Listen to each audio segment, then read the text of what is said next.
บายดีพี่น้องมันสุขคนมื้อนี้พาลูกออกมากินตำพี่น้องแต่ว่ามากับพอดีบังเอิญพ่อมนไอเป็ดพี่น้องเลยเห็น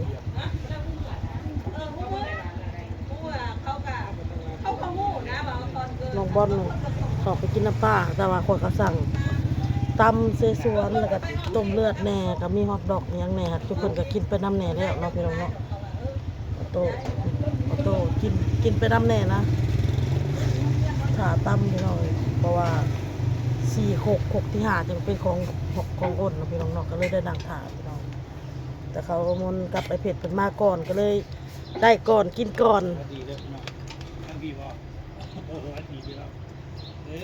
ไม่กินพ่อกันโน่นเนาะบังเอิญพ่อพี่น้องเลยบ่ได้นัดกันเด้อพี่น้องบ่ได้นัดแบบมาพ่อกันด้วยความบังเอิญนี่ก็คนเอานัดมาให้คนกิน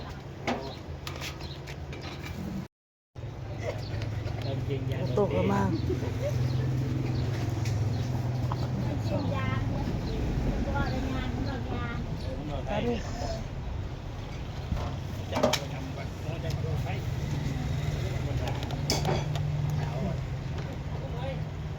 แดดส่องพี่น้องทางแดดส่องไหม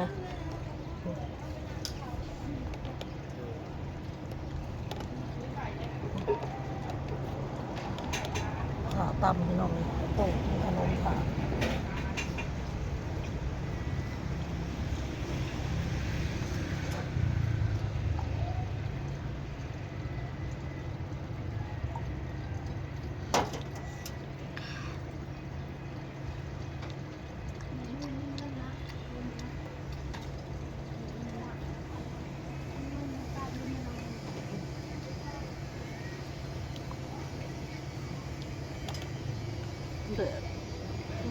เป็นเหลื่อมๆพี่น้อง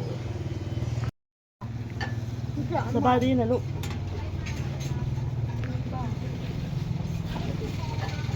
เจ็บใหม่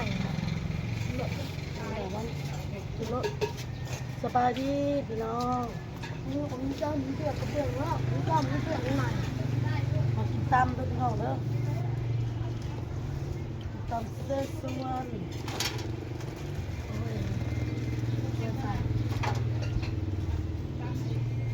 าดูอุ้มอยู่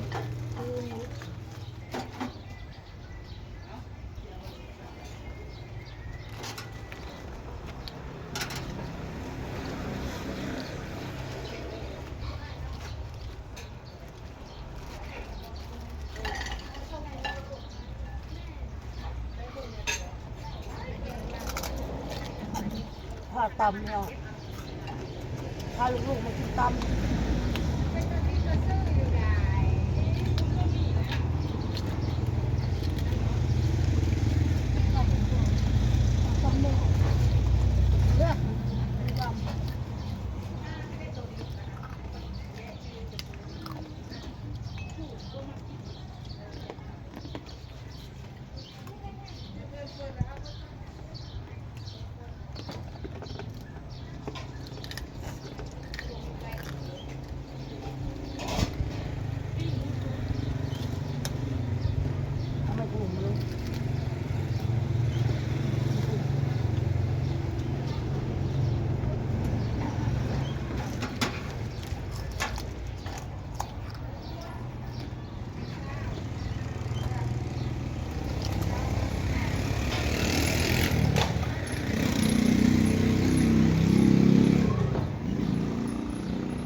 เทียบเลยค่ะ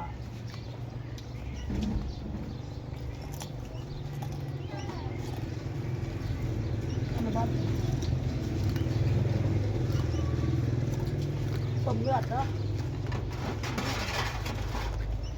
กินลูกหมูจะกับเทียมหมู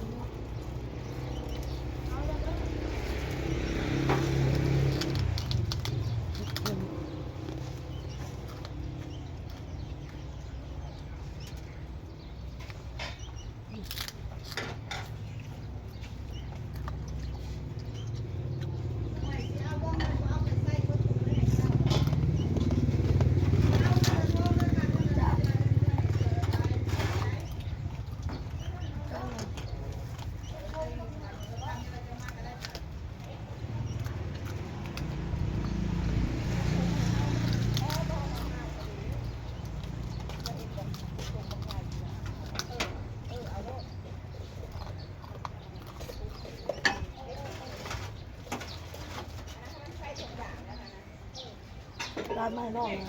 มาแล้ว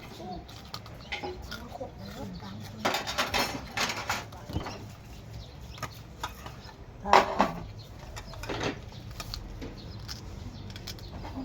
เริ่มอย่างนี้น้อง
เกียงคุณที่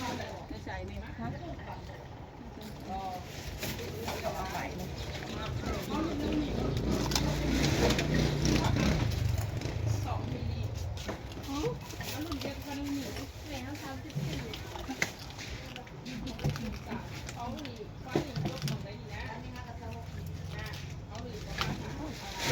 รับเอาลูก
ต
ัวกระโปรง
ก้อนหัวหอม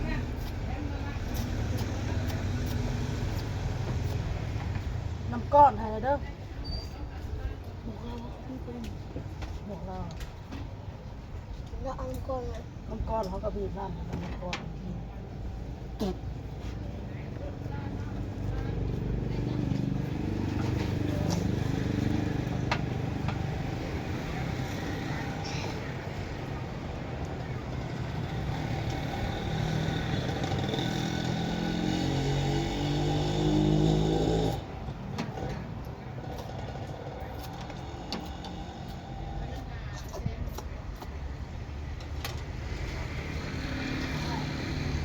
เอาพี่น้องกินเลยไปเลยเด้อจะกินกับ